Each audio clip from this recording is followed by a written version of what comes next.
26 और 27 में मध्यावधि चुनाव होगा देश के अंदर, पूरे देश में। पूरे देश में। मंदिर के ऊपर जो झंडा फहराया जी, जो इनका मन दिल की बात थी वहां वो कुछ निकल। प्रधानमंत्री झंडा फहरा रहा था, इसका मतलब वो तिरंगे से बड़ा उसको मान रहा है। चुनाव पूरे टेम्पो 2029 में होगा, बीच में होगा, सरकार की नीतियां क्या हैं, आपको लग क्या रहा है? ये हरियाणा मुझे लगता है 26 और 27 में मध्यावधि चुनाव होगा देश के अंदर, पूरे देश में। पूरे देश में वन नेशन वन इलेक्शन के नाम से लोकसभा का चुनाव करवाएंगे, क्योंकि मोदी फिलहाल अल्पमत में जी।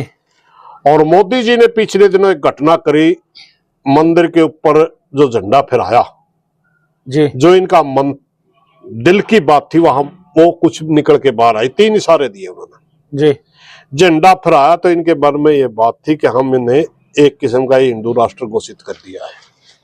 जी, दूसरा, इन्होंने मोदी ने अपने भाषण में मैकेले के ऊपर अटैक किया। इससे 2 मकसद निकले। अगर हिंदू राष्ट्र की बात आ गई, भाई हिंदू राष्ट्र घोषित कर दिया, तो उसका मतलब उस समय कोई कानून कायदा नहीं था।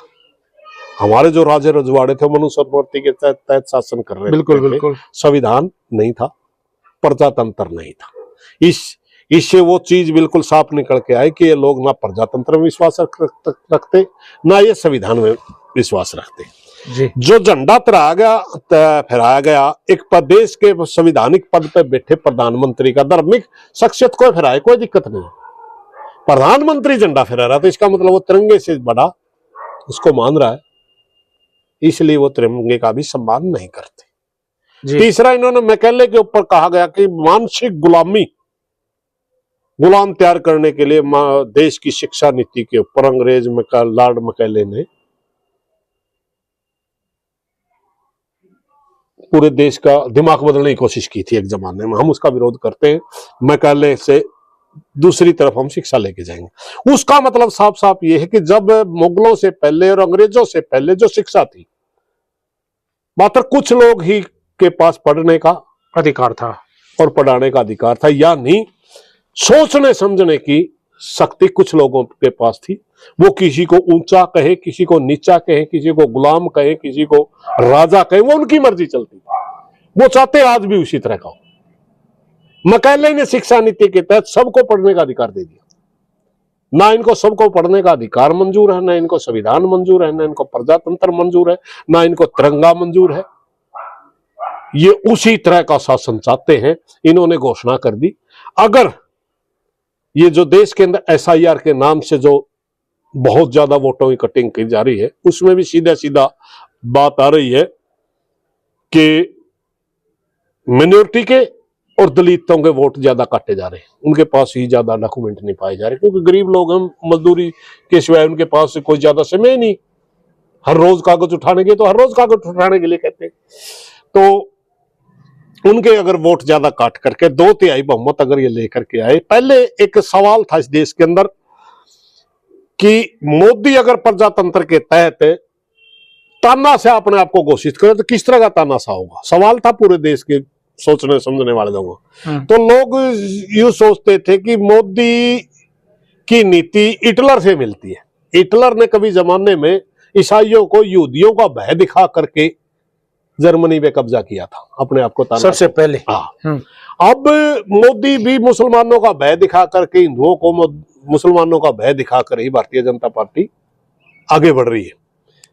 तो लोग तुलना करते थे हिटलर तरह का शासन होगा, मगर अब पिछले दिनों पुतिन का जब दौरा हुआ, ये मिशन है कोई? ये मिशन तो बहुत पुराना है इनका। अच्छा, ये बहुत पुराना है। इन्होंने तो इन दूसरे जो इनके गुरु थे, गुरु के नाम से जानते हैं, वो क्या नाम है, गोलवलकर जी, उन्होंने कहा था अगर सत्ता लंबे समय तक करनी तो कुछ ही लोगों के हाथ में शक्तियां दो, शक्तियां बांटोगे तो लंबे समय तक सत्ता नहीं कर सकते। ये तो RSS की विचारधारा है। अब कुछ लोगों का सोचना है, जब पुतिन का दौरा आया, राष्ट्रवाद के नाम पर जो ये पूरे देश के अंदर छल कर रहे हैं, हालांकि कभी राष्ट्रवादी थे ही नहीं, जी ये जी तो माफी मांगने वाले लोग थे। भगत सिंह की विचारधारा के कब थे? तो सावरकर की विचारधारा के लोग जो माफी मांग के बाहर आया था। तो तब एक बात आई कि हो सकता है मोदी जी जिस तरह राष्ट्रवाद का उभार दे करके पुतिन रसिया के अंदर तानाशाह बन गया और संविधान में संशोधन करके ये लिख दिया कि जब तक जिएगा पुतिन प्राइम मिनिस्टर रहेगा। तो अगर 2/3 बहुमत आ गया देश में तो तो जब तक मोदी जिएगा, को कौन रोक जब तक जिएगा, मोदी को कौन रोकेगा? ये लाइन लिखने के लिए जब तक जिएगा मोदी प्रधानमंत्री रहेगा, क्यों हजारों करोड़ रुपए बर्बाद कर रहे हो? इसको कौन रोकेगा? जी जी जी जी। तो ये उस दिशा में भी जा सकता है। ये बहुत से लोगों में चर्चा है और ये इलेक्शन 100% 26-27 में होगा, 27 में होगा शायद।